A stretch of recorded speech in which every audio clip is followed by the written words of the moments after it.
Meus irmãos, boa noite, paz seja convosco, amém?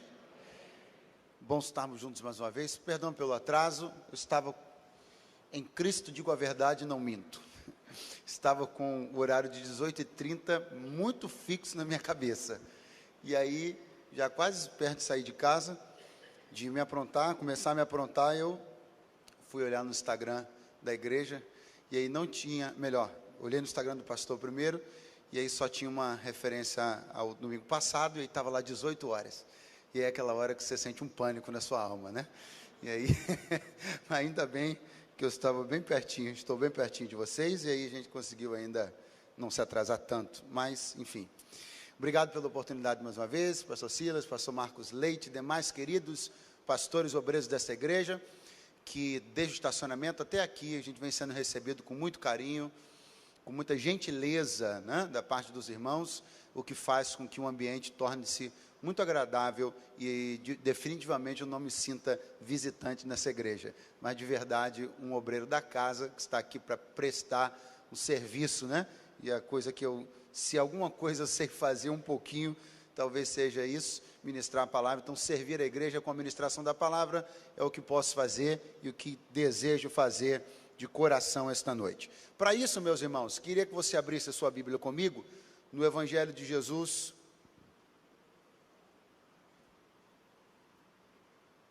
segundo escreveu Lucas.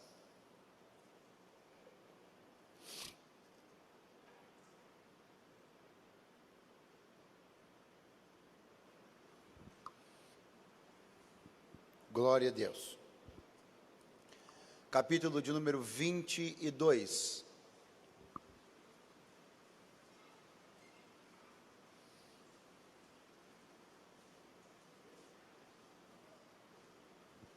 Capítulo de número 22 do Evangelho de Jesus segundo Lucas.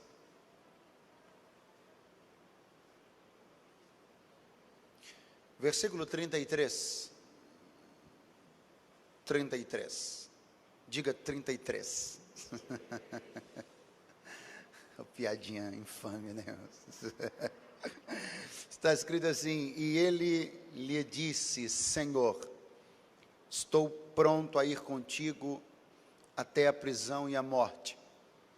Mas ele disse: digo-te, Pedro, que não cantará hoje o galo antes que 3 vezes negues que me conheces. Versículo 54. Então, prendendo-o, o levaram e o puseram em casa do sumo sacerdote, e Pedro seguia-o de longe.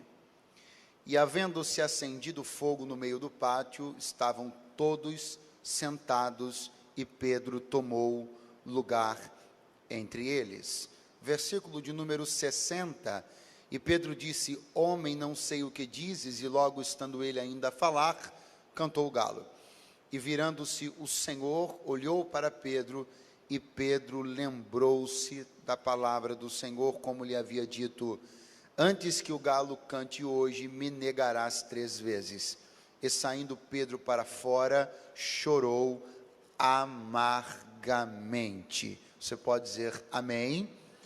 Meus irmãos, eu quero de uma maneira, eu diria até bastante simples, compartilhar com vocês uma palavra que há muito tempo contribui muito comigo, me ajuda em muitos momentos, e o Espírito de Deus acendeu essa palavra no meu coração, e eu desejo compartilhá-la com vocês hoje aqui. Uma das coisas mais maravilhosas na Bíblia é a forma franca como ela apresenta tanto os sucessos, mas sobretudo os fracassos até mesmo de seus maiores heróis e seus personagens mais emblemáticos. Esse é um exemplo muito claro disso, porque nós estamos falando do primeiro bispo, pastor da igreja. Aquele homem que recebeu uma tarefa, uma missão incomparáveis, afinal de contas, por maior que tenha sido a capacidade doutrinária do apóstolo Paulo, inegavelmente, o doutrinador da igreja, o legislador da fé cristã, mas não foi o primeiro apacentador, o primeiro pastor da igreja. Essa incumbência que esteve sobre o apóstolo Pedro, de verdade, o colocou num patamar elevadíssimo dentre os tantos grandes homens que a Bíblia Sagrada apresenta. E aqui nós lemos juntos um capítulo lamentável, um capítulo triste, mas é bom considerar, um capítulo superado da história de Pedro. E quando nós vemos o desenrolar desta história, que eu poderia colocar em alguns passos, o primeiro deles talvez seria os indícios, o segundo deles talvez seria a profecia, o terceiro talvez fosse o ato em si, e o quarto, a superação. Quando nós vemos estas etapas, nós vamos entendendo que na vida do homem não acontece de uma maneira muito diferente.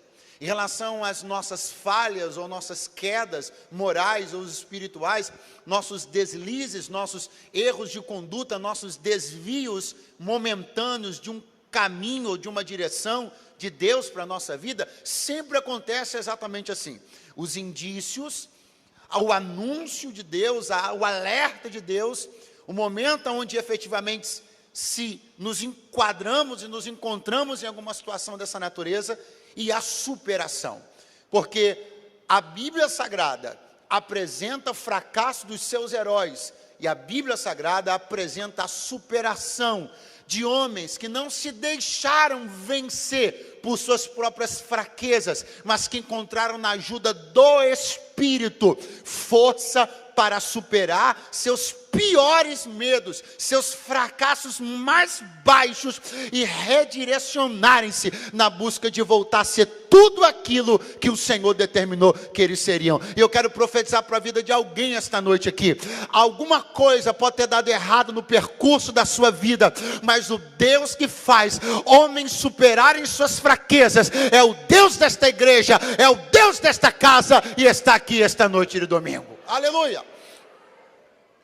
Quando falo para você sobre indícios, é porque quando nós olhamos Pedro negando a Cristo por 3 vezes, quando nós vemos este comportamento tão escrachado de Pedro, nós até podemos pensar que esse comportamento mostrou-se aqui pela primeira vez, mas na verdade havia indícios de uma personalidade que precisava de verdade ser corrigida, de uma personalidade, de um caráter que de fato precisavam ser tratados.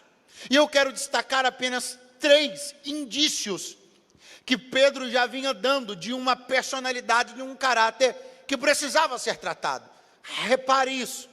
Nós lemos juntos que no dia da prisão de Jesus, mais cedo, Jesus havia falado uma coisa. No versículo 31 o assunto começa. Melhor, no versículo 30.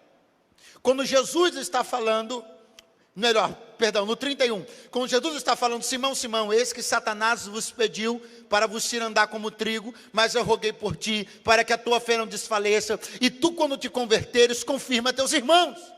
Veja, você acha que Jesus joga a conversa fora, sim ou não? Você acha que Jesus era alguém de chegar e falar coisas assim por falar? Você acha que Jesus especulava sobre a vida de alguém, sim ou não? Você tem que entender uma coisa sobre o nosso Deus. Deus não especula. O que Deus diz, Ele diz do alto da sua ciência plena, sobre todas as coisas e sobre todos os indivíduos. Posso melhorar? Deus sabe tudo sobre você. Tudo. E o que Cristo está falando para Pedro aqui não é em caráter especulativo. O que Cristo está falando para Pedro aqui, Ele está desnudando o caráter e a fraqueza de Pedro, dizendo: quando tu te converteres, confirma teus irmãos. O que será que você diria diante de uma coisa dessa? Veja o que Pedro diz: eu estou pronto. Eu estou. Você percebe como o que Pedro disse contrasta totalmente com o que Jesus falou? Jesus disse: quando te converteres. E Pedro está dizendo: eu estou. Você está aí ainda? Está aí ainda? Diga amém. Então vamos de novo. Jesus está dizendo: quando te converterdes. E Pedro está dizendo: eu estou? Eu estou? Não tem uma certa discrepância entre o que Jesus está falando e o que ele está achando sobre si próprio?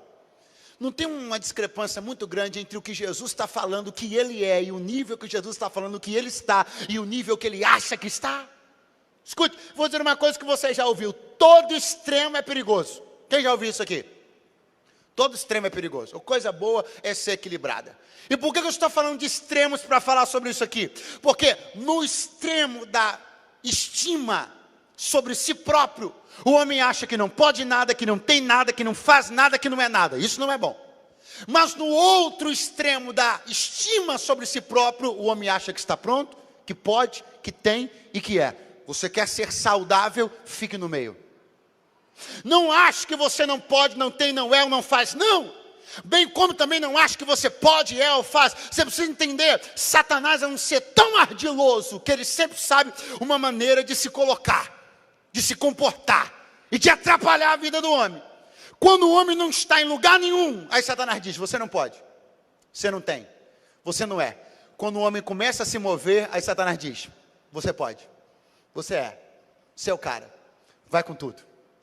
Quando eu me coloco, quando eu olho para a palavra, quando eu dobro os meus joelhos, não com um tipo de oração farisaica, hipócrita, mas quando eu dobro os meus joelhos, derramando meu coração e minha alma diante do altar de Deus, não tendo a pretensão de falar sobre mim coisas que não são verdade, mas orando sincero e francamente diante de Deus, quando eu entendo, quando eu sou honesto, quando eu sou franco a respeito dos meus limites, das minhas fraquezas, mas quando eu entendo que o poder do Espírito Santo opera dentro de mim, Satanás não encontra uma brecha para me derrubar.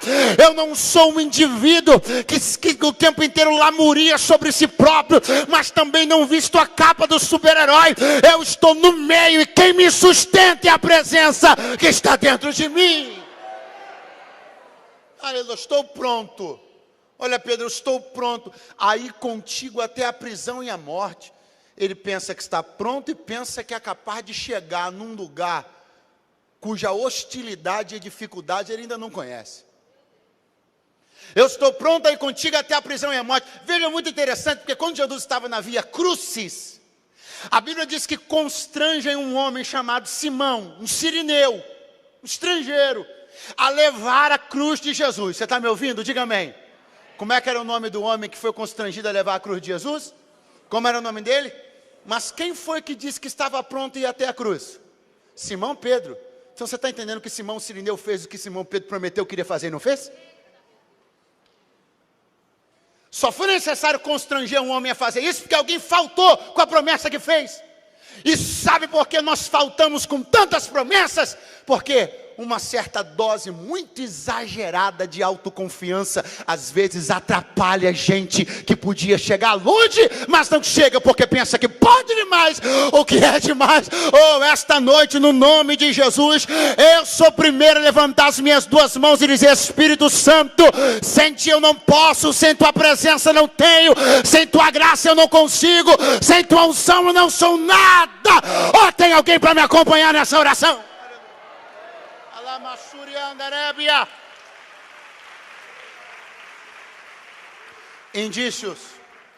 Indícios.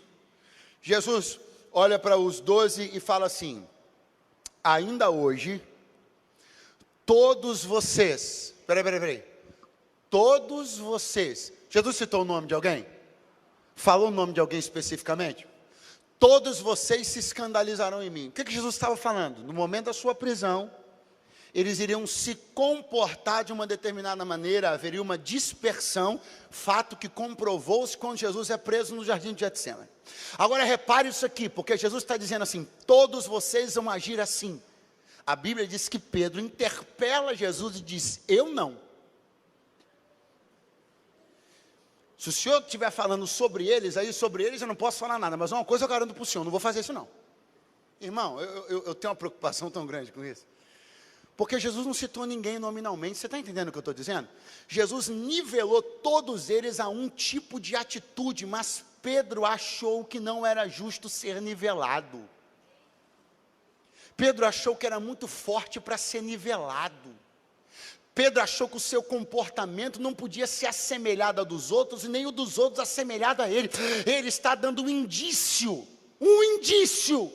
de uma arrogância preocupante, mais está está dando indício de uma dificuldade de ser nivelado ou de ter um comportamento. Isso vai se desencadear pior quando Pedro está lá no jardim do Getsêmani. E o texto sagrado diz que os soldados entram liderados por Judas. E aí a Bíblia diz que alguém pergunta assim: mestre, feriremos a espada? Aí Jesus não responde nada. Aí a Bíblia diz que João diz que foi Pedro toma a espada, dá um passo e fere a orelha de Malco, servo do sumo sacerdote. Meu irmão, você está entendendo o que eu estou dizendo para você? Estavam todos eles em grupo, não foi dada ordem nenhuma. E Pedro, age de uma maneira descoordenada do grupo. Resolve por si próprio, por sua ideologia, pelo que ele pensava, ou pelo que ele achava, tomar uma atitude que Cristo não mandou. Peraí, o que é isso? O que é isso? O que é nós estarmos num grupo? Há um líder nesse grupo, não parte a direção desse líder e eu tomo as minhas direções? Você está aí? É uma hora boa para você dar uma glória a Deus essa hora. Porque foi o que Pedro fez. Agiu de acordo com a sua justiça. Ah, você gosta de agir de acordo com a sua justiça? Posso te lembrar uma coisa que a Bíblia diz sobre a sua justiça? É como trapo de imundícia. Ah, mas eu agi porque pensei que era o correto. Pense menos e pergunte mais a Deus. Ah, mas eu fiz porque eu tinha certeza que estava correto. Você recebeu uma ordem, o grupo está caminhando nessa direção, a igreja está caminhando nessa direção. Não, então fique você no grupo, espere a ordem do grupo e não haja de maneira descoordenada. Fala para o seu vizinho: toda ação descoordenada sempre machuca alguém. Olha o que Pedro fez. Sem ordem de Jesus, agiu de maneira descoordenada do grupo, feriu a orelha do servo do sumo sacerdote. Jesus teve que ir lá e colocar a orelha do homem no lugar. Sabe por quê, irmão? Irmão, Jesus está tendo que curar muita gente ferida pelas atitudes precipitadas de quem agiu fora da direção do grupo. Indícios: estou pronto. Indícios: não me iguale aos demais. Indícios: haja de maneira descoordenada. Aí o texto diz: prendem Jesus. Lemos juntos. E Pedro seguia de longe. Diga comigo: Pedro, fraco. Pedro seguia de longe. Eu não sei se você está entendendo, mas tem um negócio muito estranho nesse versículo. Porque quando a Bíblia diz Pedro, a Bíblia está falando de um discípulo. Diga forte: discípulo. Eu vou tirar Pedro e vou colocar discípulo. E o discípulo seguia de longe. Você pode falar isso? Discípulo seguia de longe. Fala para o seu vizinho: tem alguma coisa muito errada nesse versículo. Porque tem alguma coisa muito errada? Você é muito simples. Eu já avisei no começo que era coisa simples. Olha isso aqui. O discípulo segue de longe. E o que está errado? Está errado porque isso aqui é uma distorção, é uma descaracterização do que significa discípulo. Seguir de longe é como não seguir. Porque para um discípulo, seguir de longe é a mesma coisa que não seguir. Porque de nada aproveita ao discípulo seguir de longe. Porque seguir de longe não dá ao discípulo a condição de apreender, de compreender aquilo que está sendo dito e falado pelo mestre. E mais, tira do mestre a capacidade de influenciá-lo com a intensidade de que gostaria, por causa da distância. Logo, seguir de longe é contrassensual no que diz respeito a ser discípulo. Se é discípulo, tem que seguir de perto. Mas o escândalo, aquilo que está no coração de Pedro, agora eu quero que você entenda o que eu estou dizendo, aquilo que ele não está entendendo, aquilo que ele está questionando, a sua postura questionadora em relação a todos os eventos que estão se desencadeando a partir da prisão de Jesus. Isso faz com que ele siga de longe. E tem uma coisa, meus irmãos, muito ruim em seguir de longe, pelo menos duas. A primeira é que não é possível ouvir com tanta clareza aquilo que o mestre diz. E a segunda é que não é possível tocar, ou não é possível ser tocado com tanta facilidade quanto o mestre gostaria. A distância prejudica a comunicação e o toque. Quem está distante já não ouve mais como ouvia, e quem já está distante não é mais tocado como deveria.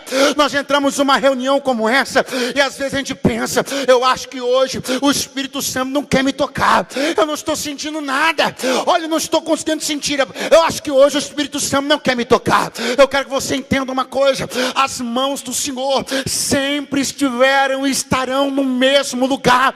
Quem sai sou eu, quem me distancia sou eu. Ele não tira a mão de sobre mim, eu é que saio de debaixo das mãos dele. E a verdade é que muita gente ouvia Deus com facilidade, mas já não ouve mais. Era tocado por Deus com facilidade, mas já não é mais. Olha, o Espírito Santo tem saudade da época aonde te tocar era fácil. Vou falar de novo. O Espírito Santo tem saudade da época aonde nos tocar era mais fácil. Irmão, mas pastor, que época é essa? Aquela época que vinha uma criança cantar um hino. Ela começava em dó e terminava em si. Mas não é que ela ia para trás, não, ela ia para frente. Mudando. Ela trocava a estrofe com o refrão com a estrofe. Ela pegava o microfone e agradecia a oportunidade em nome de Jesus, ao invés de saudar os irmãos. E quando ia agradecer, ela saudava os irmãos. E você estava como? Oh Deus, tu está nesse lugar, Senhor. O mistério de Deus na terra, aleluia. Estou sentindo Deus aqui. Era fácil tocar em você, né? Você andava tão perto que qualquer movimento do Espírito te pegava. Nós andávamos tão perto que qualquer iniciativa do Espírito bastava para que a gente fosse tocado. Mas a verdade é que depois que começamos a andar distantes, a verdade é que depois que começamos a subverter o conceito do discipulado e andar longe ao invés de andar perto, a nossa sensibilidade espiritual foi duramente prejudicada. A nossa sensibilidade espiritual declinou de maneira absurda. Hoje nós muito mais analisamos do que celebramos. Vai dizer para mim que não. Existem cultos que nós perdemos fazendo análises musicais, análises teológicas. Tem gente que não conseguiu até agora receber nada de Deus, já analisou minha gravata, já analisou meu cabelo, já analisou minha exegese.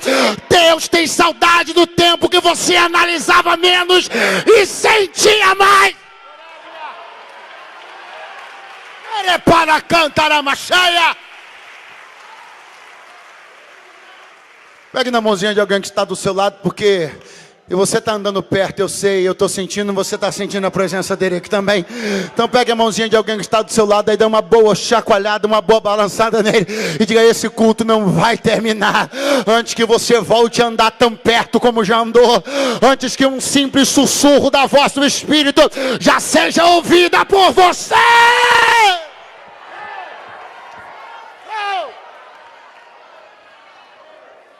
Era fácil.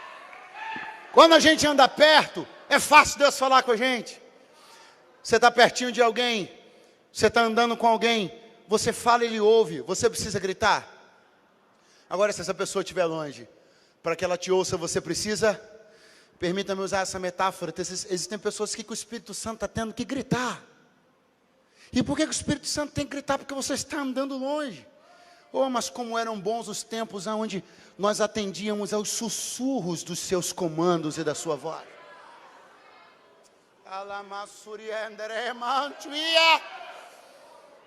Quando nós sabíamos como Deus estava falando e através do que Deus estava falando. Eu me lembro de Jeremias capítulo 32. Quando Jeremias está na prisão e um parente dele vem vender um terreno para ele. Eu disse que o parente foi vender um terreno. Eu não disse que o parente falou assim, diz o Senhor. Eu não disse que o parente dele chegou lá, marchou e disse: eu tenho uma palavra profética. Não, o parente dele foi vender um terreno. E a Bíblia diz que Jeremias diz assim: e eu entendi nisto a palavra do Senhor. Você ouviu o que eu falei, irmão? O parente dele foi vender um terreno. Ô, meu irmão, você precisa... Vai ser no horário do almoço, no seu trabalho, trancado dentro do banheiro. Você vai ouvir a voz de Deus. Fala bacana, caralho.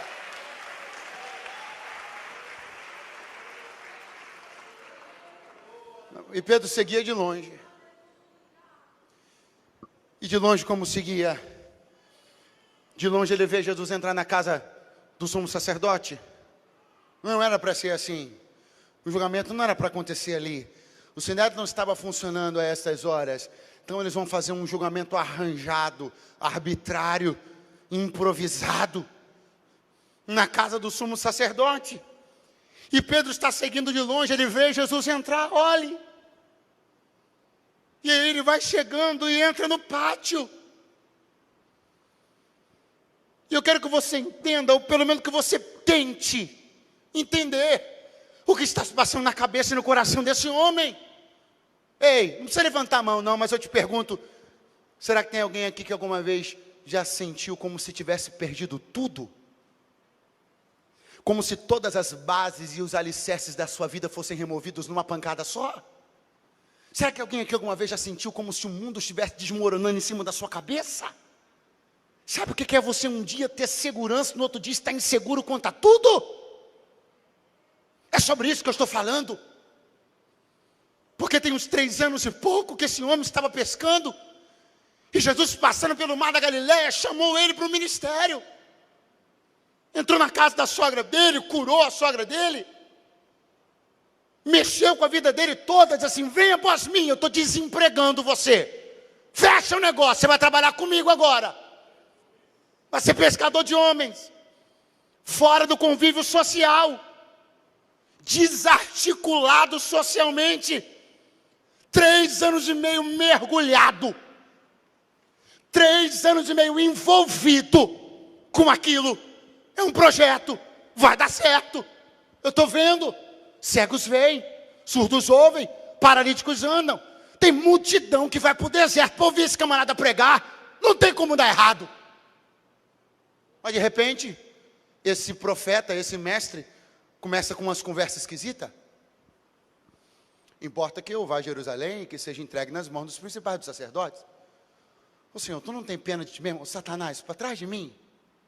Está me servindo de escândalo, você não está entendendo nada. De repente esse porto seguro começa com umas conversas esquisitas. De repente esse em quem acreditamos, em quem depositamos tudo, olhe para mim. Esse em quem depositamos toda a nossa confiança e todos os nossos projetos, que largamos tudo que tínhamos e fomos segui-lo, esse começa com um papo estranho de que vai morrer. Ah, mas se ele está dizendo que vai morrer, ele vai fazer alguma coisa no final. Mas ele está preso agora. E sabe o que é pior? Ele não esboça nenhuma reação. E sabe o que é pior? Ele é inquirido, questionado e parece que não vai dizer nada em sua própria defesa. Pedro está entrando na casa do sumo sacerdote, está vendo 3 anos e meio da sua vida serem jogados no lixo. Ele está dizendo, eu acreditei na pessoa errada. Não vai dar certo. Ele não reage, ele não fala nada. Não é possível. Quando você começa a sentir que as suas ideias mais convictas ruem, quando você começa a ver seus projetos mais aparentemente infalíveis desmoronando, seus portos seguros mais estáveis tornando-se instáveis, seus pilares ruindo, ouça o que estou dizendo para você, porque nessa hora que alguém vai acender uma fogueira no pátio da vida. Isso aqui não é por acaso. Isso aqui não é à toa. Esse ambiente de aconchego que é proposto a alguém que sente-se perdido. Esse ambiente de segurança, de calor e de convívio social que é oferecido para alguém que sente que não tem mais nada. Você acha que foi por acaso? Que uma fogueira é acesa na hora que um homem está com frio. E que pessoas se reúnem na hora que um homem está se sentindo sozinho? Você ainda está aí ou foi embora? Então escuta o que eu vou dizer, sempre haverá uma fogueira oportunamente acesa nos teus dias de frio. Não, acho que você deu glória porque você não entendeu que tipo de fogueira que é. É fogueira de pátio, irmão. É fogueira de laço. Sempre haverá um ambiente que se mostrará aconchegante quando você estiver se sentindo sozinho. E sempre haverá uma reuniãozinha atraente quando você pensar que perdeu os seus contatos e suas conexões. É isso que está acontecendo com Pedro. Aí a Bíblia diz, e Pedro tomou lugar entre eles. Olha para mim. Porque quando eu entregar o microfone e encerrar a minha cooperação, sabe o que eu vou fazer? Vou voltar para aquela cadeira ali, ó. Por que eu não vou ficar aqui no meio da igreja procurando um lugar? Porque eu sei que tem o meu ali. Eu quero que você entenda uma coisa. Por que Pedro está tomando um lugar? Entenda a profundidade dessa palavra. Por que Pedro está tomando um lugar? Porque no coração dele ele pensa ter perdido o lugar que tinha. E eu quero que você entenda que Satanás sempre trabalha assim. Como? Puxando uma cadeira e oferecendo um lugar a quem pensa que perdeu o seu no reino de Deus.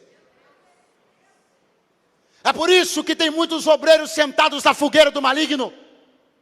É por isso que tem muita gente que Deus já usou tanto, que está sentado nas agremiações do inferno. Por quê? Porque pensou ter perdido o lugar que tinha. Eu tenho uma palavra de Deus para o coração de alguém. É mentira. É mentira o que, pastor? É mentira que você perdeu o seu lugar. É mentira que seu pastor não te ama mais. É mentira que a igreja está de porta fechada para você. É mentira que esse lugar não tem espaço para você trabalhar. É mentira que o teu ministério não vai crescer aqui. É mentira! Mentira!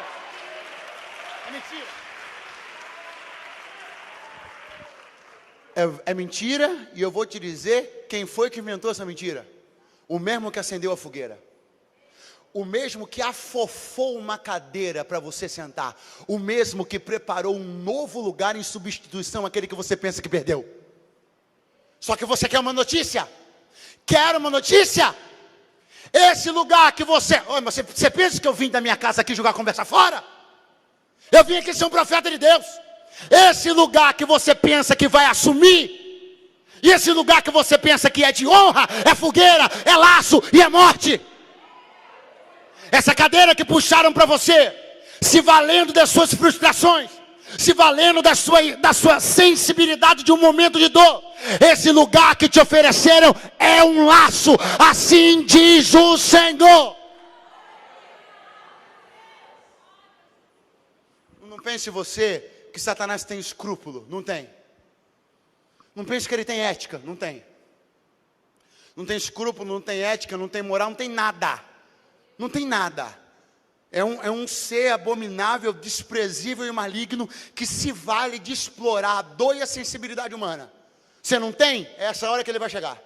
Está se sentindo pequeno? É essa hora. Está se sentindo sozinho? É essa hora. Está achando que perdeu o seu lugar? É essa hora. É por isso que você tem que tomar muito cuidado com o tipo de coisa que você transparece quando passa por aquela porta. Porque Satanás sente cheiro de crente insatisfeito. Fala de novo. Satanás sente cheiro de crente insatisfeito. E a insatisfação que nós apresentamos é uma oportunidade para as ofertas e os manjares que ele tem. Fogueira acesa, gente reunida, e Pedro tomou lugar entre eles.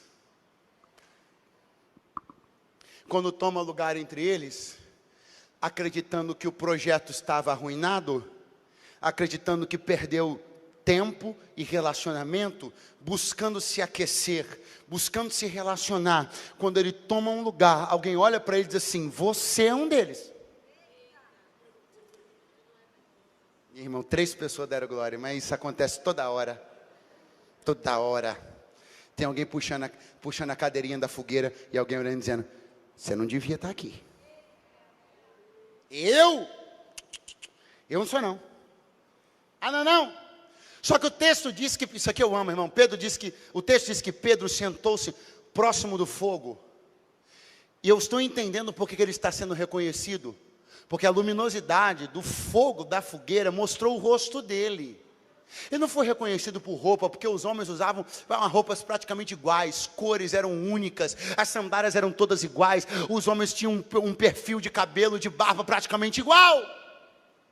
Pedro está sendo reconhecido, porque eu quero que você entenda que num primeiro momento esse fogo que dá aconchego o cativa, no segundo momento o expõe. No primeiro momento essa fogueira convidativa me atrai. No segundo momento, revela que eu estou no lugar errado.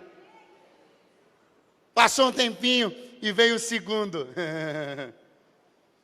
Oh, conheço você, hein? Você vai vir. Tu é um deles também.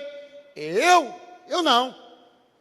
E Pedro não está percebendo uma coisa, que a alvorada está subindo. O galo vai cantar daqui a pouquinho. Mas ele não está percebendo o sinal que sobe da alvorada, porque o fogo disfarça os sinais. Quem está aí? Aí a Bíblia diz uma coisa que eu amo. Isso aqui eu acho sensacional. E passada quase 1 hora. Porque você vê isso aqui acontecendo, você tem a impressão de que um chega e diz assim, eu te conheço, ele diz não. Aí passa 30 segundos, o outro diz, eu te conheço, ele diz não. Passa 15 segundos, o outro diz, eu te conheço. Só que o evangelista Lucas revela que houve um espaço de tempo. E esse espaço é chocante, irmão. 1 hora. Pedro ficou 1 hora envolvido naquilo. E teve, portanto, 1 hora para se dar conta e repensar tudo, mas não conseguiu. Só quando eu lembro quando eu vejo Pedro e vejo esse negócio de 1 hora, na hora eu me lembro de outra coisa. Eu me lembro de Jesus orando no jardim de Getsêmani, levando 3 discípulos um pouco mais adiante, Pedro, Tiago e João, deixando os 3 lá dizendo, eu vou orar e já volto. Quando ele volta, dormindo, Jesus olha para Pedro e diz assim, você não pode vigiar nem 1 hora comigo? Eu tenho 2 coisas para falar para você sobre isso. A primeira, quantos estavam dormindo? Quantos? Quem é que estava dormindo? Vamos de novo. Quantos estavam dormindo? Quem é que estava dormindo? Jesus falou com quem? Mas com Tiago. E por que não com João? Por que Jesus fala só com Pedro se os 3 estavam dormindo? Tem 2 coisas para você entender aqui. A primeira, existem coisas que são cobradas só a você e você pensa que é perseguição, mas não é. É apontamento de liderança. Não, você não entendeu. Não, você não entendeu. Olha para mim. Porque tem 3 dormindo. Jesus se dirige a Pedro. Por que Jesus não fala com João? Por que Jesus não fala com Tiago? Porque Jesus já estava dizendo assim, estou cobrando do pastor da congregação. Ah, meu filho, então deixa eu explicar uma coisa para você. Quando você se sentir mais cobrado do que os demais, você precisa ficar alegre. Porque Jesus, ao te cobrar mais do que os outros, já está apontando que não te enxerga no mesmo nível que os outros. Você tem um espírito de liderança sobre você. Alguém está entendendo o que eu estou falando? Pega a mão de alguém do seu lado e dá uma chacoalha e diz assim, ó, quanto mais te cobrarem, todo mundo chegou atrasado, só falaram o seu nome. Por quê? Porque há uma expectativa em particular a respeito da sua fé, da sua pontualidade, porque há um projeto específico para você. Aleluia! Oh, glória a Deus!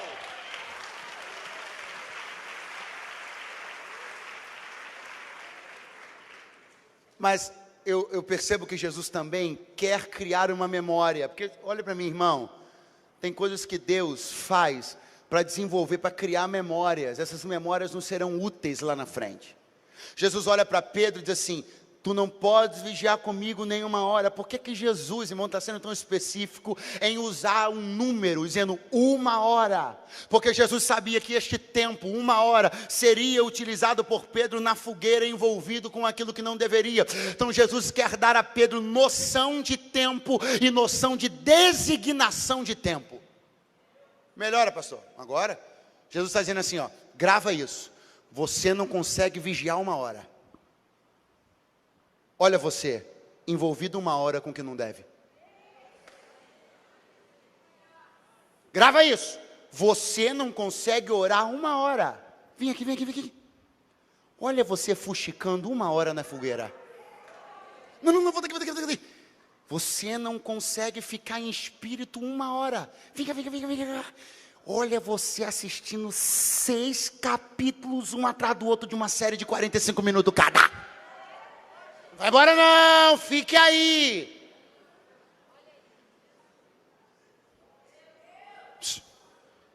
Quantos minutos tem a 1 hora que Pedro não conseguiu dar lá no jardim de Getsêmani? Quantos minutos? 60, sim ou não? E quantos minutos tem a 1 hora que Pedro passou na fogueira?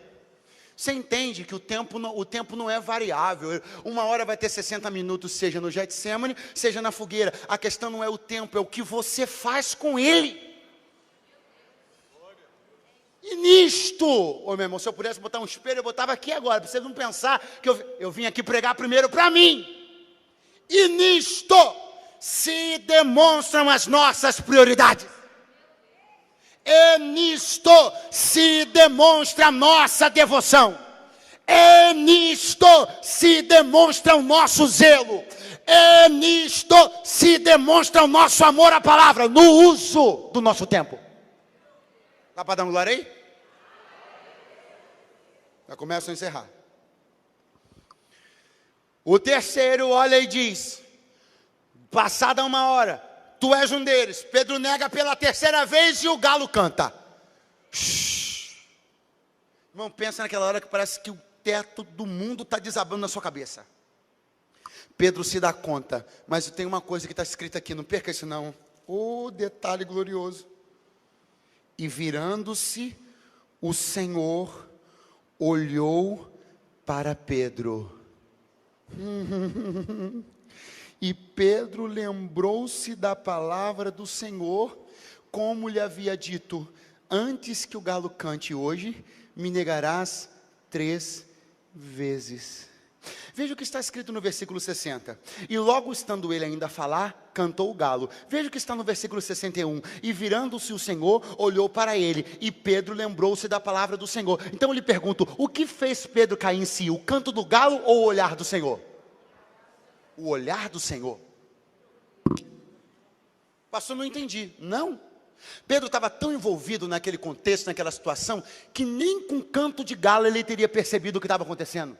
Ele não se despertou pelo canto do galo, ele se despertou pelo olhar do Senhor. Quando o Senhor olhou, ele se lembrou. Mas você sabe o que me assombra nisso aqui? É porque se a Bíblia diz que Jesus olhou para ele, isso indica que eles não estavam longe um do outro. Foi possível o olhar dos dois se cruzarem. E eu me pergunto, como é que alguém consegue negar Jesus 3 vezes dentro do campo de visão de Jesus? Você está aí ainda ou foi embora? Porque não pense você que que Pedro está em Jerusalém e Jesus está em Cafarnaum, não. Os dois estão numa distância possível de que seus olhares se cruzassem. Irmão, peraí. Como é que ele estava tão perto de Jesus assim, a ponto de poder olhar e é capaz de negá-lo 3 vezes? Eu quero que você entenda o poder que essa fogueira tem, irmão. Essa fogueira é assim. Ela cria um mundinho que parece que está isolado de todo o restante.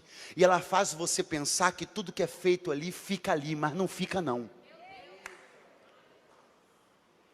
Essa fogueira faz você pensar que está alheio ao que Deus ouve. Essa fogueira faz o pecador pensar que ela esconde o que acontece dentro dela. Essa fogueira faz alguém pensar que o que é dito dentro dela não é levado em consideração. Mas a fogueira não é um mundinho particular, uma terra de ninguém. O que você faz lá fica lá, o que você fala lá fica lá. Eu tenho medo do aparelho de telefone de algumas pessoas. São uma fogueira de pátio de sumo sacerdote. Você pensa que o que você fala lá fica lá. Você pode queimar qualquer um lá que isso não vai dar em nada. Pode falar qualquer besteira lá que isso não vai em nada. Você está pensando que o seu computador é uma terra de ninguém? O que você vê lá não dá em nada. O site que você acessa não dá. Eu tenho uma palavra, Deus pode te entregar. Não existe fogueira que seja terra de ninguém. Do Senhor é a terra, a sua plenitude, o mundo e os que nele habitam. O olhar do Senhor está lá também. E eu quero te falar uma coisa, fião. Jesus olhou para ele. E só está escrito isso. E eu gosto de só estar escrito isso, porque isso me faz pensar, que olhar é esse? A Bíblia não diz que Jesus ficou de pé lá dentro, olhando para Pedro e falou assim: aê, hein? Te falei, hein? Hoje mesmo te avisei, hein? Só olhou. Não precisa responder, não.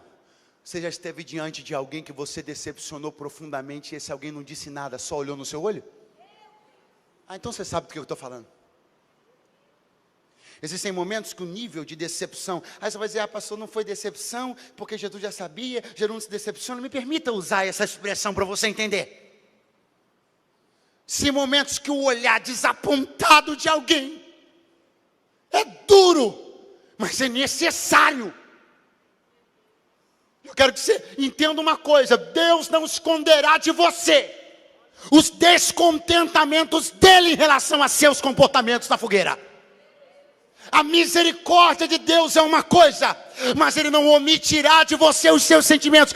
Muito pelo contrário, enquanto Ele estiver interessado em te mostrar o quanto está insatisfeito com você, é sinal que Ele ainda acredita na sua recuperação. Pastor, se eu soubesse, eu nem vinha hoje. Se eu soubesse, eu pulava o domingo e vinha só na quarta da vitória. Você devia ficar feliz? Porque se Jesus me trouxe aqui para pagar o preço de pregar uma mensagem exortativa, sabendo que nem todos ficam tão alegres, é para dizer para você: eu estou te olhando, estou fazendo questão de dizer, não estou feliz, não estou satisfeito, mas eu prefiro que você saiba como eu me sinto, para ver se você muda.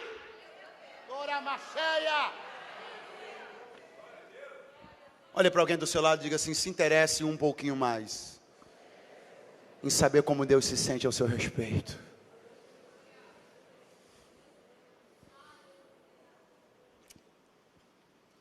Versículo de número, eu amo isso aqui, gente, 62.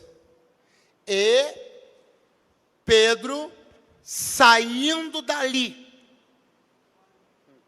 chorou amargamente. Tem duas atitudes tomadas por Pedro aqui. Primeira, saiu. Segunda, chorou. Quero que você entenda que as lágrimas dos homens diante de Deus são bem-vindas. Vou falar de novo. As lágrimas dos homens diante de Deus são bem-vindas. Deus não é assim insensível, não. Agora não venha chorar, não. Você fez, é problema seu. Não, irmão. As lágrimas dos homens diante de Deus são bem-vindas. Deus enxerga as lágrimas como uma expressão da nossa sensibilização, do nosso arrependimento. Lágrimas são bem-vindas. Mas eu amo ver que as lágrimas surgiram depois de uma atitude concreta. E saindo dali, chorou amargamente. Posso te falar sobre as lágrimas que Deus recebe? Posso te falar? Deus recebe as lágrimas que foram precedidas por uma atitude de romper. Eu não entendi, não. Então vou melhorar para você. Se você continuar na fogueira, você pode chorar. Chorar, chorar, chorar. Você pode fazer o jejum de Daniel, de Ezequiel, de Samuel. Mas enquanto você não rompe com o lugar que ele já olhou e já disse que você... Enquanto você não se levanta e não sai da roda que ele já te olhou e já te fez entender que não é para você estar... Cada lágrima sua só serve para te desidratar. Quer chorar? Haja primeiro, chore depois. Rompa, decida, se levante, vire as costas, abandone o pecado e tuas lágrimas terão valor diante do altar de Deus. Levante a sua mão. Eu profetizo que nós choraremos sim, mas o nosso choro será precedido de uma atitude concreta. Real. Eu não estou chorando para fazer uma cena. Eu saí da fogueira. Você está aí? Eu não estou chorando para parecer que me arrependi. Eu saí de lá. Eu não estou chorando para a igreja sentir pena de mim. Eu deixei essa prática. Já cantarava cheia. Acabou. Chorou.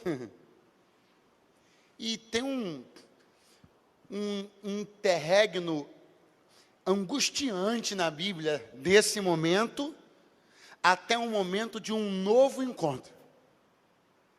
João 21. Oh, Deus das recuperações.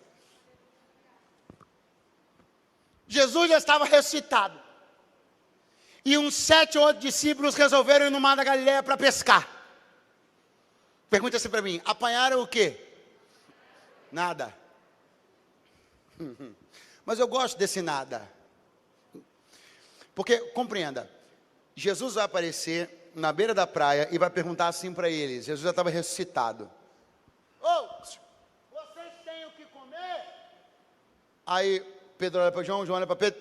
Não. Aí João olha e diz assim, é o Senhor. Pedro estava com roupa de banho, se constrangeu diante da presença de Jesus, pulou na água. Mas eu quero que você entenda que isso aqui é bom, irmão. É bom que não tivesse nada. Porque não ter nada os remete ao primeiro encontro. Porque não foi assim? Aí alguém vai dizer que eles se encontraram antes disso. Ok, mas é o momento onde Jesus convoca diretamente para o ministério. Numa pesca maravilhosa. Onde depois de uma noite inteira não haviam apanhado. E agora como é que eles estão agora? De novo sem? Tem uns nadas que são muito oportunos para Deus resgatar algumas pessoas. Tem uns nadas que são muito oportunos para Deus fazer com que você se reencontre dentro da sua própria chamada. Você não tem nada não? Lancem a rede na direita do barco. 120 e tantos grandes peixes. Vem eles. E Jesus já estava lá na praia. Fogueira acesa. Você foi embora. Fogueira acesa. Peixe e pão. E vem saindo Pedro da água. E Jesus com uma fogueira acesa olhando para ele. E Pedro indo. E Jesus dizendo, vem para minha fogueira. Vem. Qual foi a última vez que você me olhou e o meu olhar desmontou você e te arrebentou? Você estava onde mesmo? Numa fogueira. Então vamos remontar aquele cenário. Só que dessa vez não tem laço, dessa vez não tem gente mal intencionada, dessa vez não é fogo de pátio, dessa vez quem acende o fogo sou eu. Quando você chegar no fogo que eu acendi, você já vai perceber logo a diferença. Porque aqui tem peixe e aqui tem pão. Porque o fogo de lá arrancava o que você tinha. O fogo daqui dá o que você não tem. Aqui tem peixe e tem pão. Pega a mão de alguém que está do seu lado agora. Dá uma chacoalhada nele e diga tudo. Enche a boca e diga tudo. Que as fogueiras da vida, os laços do maligno arrancaram de você.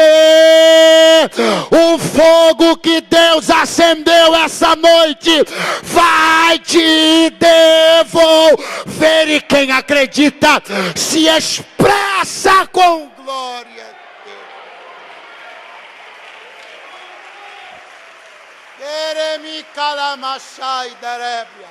Fique de pé do seu lugar agora. Peixe, tem pão, tem fogo aceso por mim. Pode chegar. Vamos chegar, vamos jantar. Vamos em paz. Acabou de comer? Vou perguntar um negocinho para você aqui. Você me ama? Sim, sim, Senhor. Tá. Você me ama? Acho que o negócio da ressurreição deixou ele meio esquecido. Ele acabou de me perguntar isso agora. Sim, sim, Senhor, eu te amo. A propósito, você me ama? Senhor, tu sabes que eu te amo. Vamos fazer o seguinte. Vai. vai e apacenta os meus cordeiros. Faz aquilo que eu te mandei fazer. Vai, estou te liberando. Eu gosto desse vai, porque esse vai é uma liberação. Mas compreenda que essa liberação, ela só ocorre depois de uma matemática se ajustar. E essa matemática, ela se ajusta com tanta perfeição, se ajusta com tanta beleza. Porque se eu for falar de matemática, eu vou ver um homem com um saldo negativo. Um homem que negou 3 vezes. Ah, irmão, não penso que eu estou dizendo nada para você. Eu sei que você já fez essas contas. 1 sim, 2 sims, 3 sims. Apagando 3 nãos. Aleluia. Oh Deus, aleluia. 3 confissões de amor, neutralizando e anulando 3 negativas. Oh, vai, porque nossas contas estão zeradas no amor. Vai, porque eu estou te liberando para ser quem eu disse que você seria lá no princípio, cuidador de pessoas. Vai, porque não importa o quanto Satanás se esforce para fazer com que você decline, eu sempre te faço subir de volta os degraus que você declinou. Vai. Para Pedro, 3 perguntas. Para alguém aqui, eu não sei, mas através de alguma coisa, Deus está propondo a você algo que testemunhe que você não pensa mais como pensava na fogueira, não age mais como agia, não se comporta mais como se comportava, não é mais como era. Você mudou, você tem outras decisões, outro coração. O amor falou mais alto e o Espírito de Deus me trouxe aqui para te dizer: vai. Algum episódio da sua vida pareceu ter posto completamente em desarranjo os projetos de Deus, não é? Eu sei como é que é isso. Algum episódio da sua vida pareceu ter colocado as promessas de Deus arruinadas por completo, não foi assim? Mas Deus me trouxe aqui para te dizer: no amor a gente zera as contas. No amor eu te libero. Tudo que aconteceu lá na fogueira, quando eu te olhei, quando você viu o meu desapontamento, eu estou disposto a esquecer. Estou acendendo um fogo novo. Você foi embora. Estou acendendo um fogo novo. Estou colocando peixe, pão e te dando uma família. E te dando uma ordem: vai, porque nada do que aconteceu lá atrás anula o que eu te prometi no começo. Eu ainda acredito em você. Vai. Essa é a palavra de Deus para alguém hoje aqui. Vai. Mas antes de que essa palavra vai seja liberada, tem uma outra. Vem. Vem, porque é aqui no altar que a gente acerta as contas. Vem, porque é aqui no altar que você diz: eu quero, e eu digo: eu faço.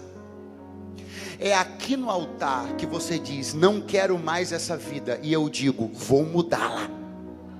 É aqui no altar que você diz: não quero ser mais enrolado pelas fogueiras, pelas pessoas, pelos ambientes. Eu não quero mais me perder em palavras. Eu não quero mais comprometer os teus projetos. E é aqui que Deus diz: eu acredito em você. Vamos juntos. Você não vai cometer os mesmos erros. Eu estou acendendo um fogo novo. Estou colocando comida nessa brasa e estou te dando gente para te ajudar a caminhar. Você vai conseguir. Ei, você precisa fazer uma aliança com Deus. Nesta noite, nesse lugar, você percebe o olhar de Deus te encontrando e te dizendo: não estou satisfeito com os rumos que você tem dado para a sua vida. Você pode e deve viver coisas melhores, companhias melhores, estar em lugares melhores. Escute, você é capaz esta noite de se constranger olhando para a sua própria vida? Pastor, eu não sou, eu sou um indivíduo pagador dos meus impostos, eu não faço mal a ninguém. Eu não sou imoral. Eu sou marido de uma mulher só, eu sou um camarada correto. Eu não tenho do que me envergonhar. Esse é o grande problema. Quando a gente faz um convite desse, tem gente que é moralmente correta e pensa que moral salva. Tem gente que é legalmente correta e pensa que a Constituição brasileira salva, mas não salva. Tuas contas estão em dia? Você é pagador dos seus impostos? Você não sonega? Você não suborna nem ativa nem passivamente? Que bom. Glória a Deus por sua vida. Isso te faz um bom cidadão da terra, mas não te faz um cidadão do céu. O que te faz um cidadão do céu é reconhecer que alguém pagou por você uma dívida que nenhum boleto do Banco Itaú, ou Bradesco, ou Banco do Brasil pagam. Que você é alguém que estava condenado a viver distante de Deus, mas alguém decidiu descer da glória da eternidade, tomar pancada por causa de você, ser cuspido na cara por causa de você, pregado numa cruz por causa de você, sangrar e agonizar até morrer por causa de você, para que você não tenha só bons relacionamentos comerciais e sociais, mas para que você fosse restituído naquilo que de maior valor o homem pode ter: sua comunhão com Deus. Tem alguém que consegue entender o que eu estou dizendo? Alguém consegue reconhecer isso? Você consegue olhar para você e entender que você precisa de Deus?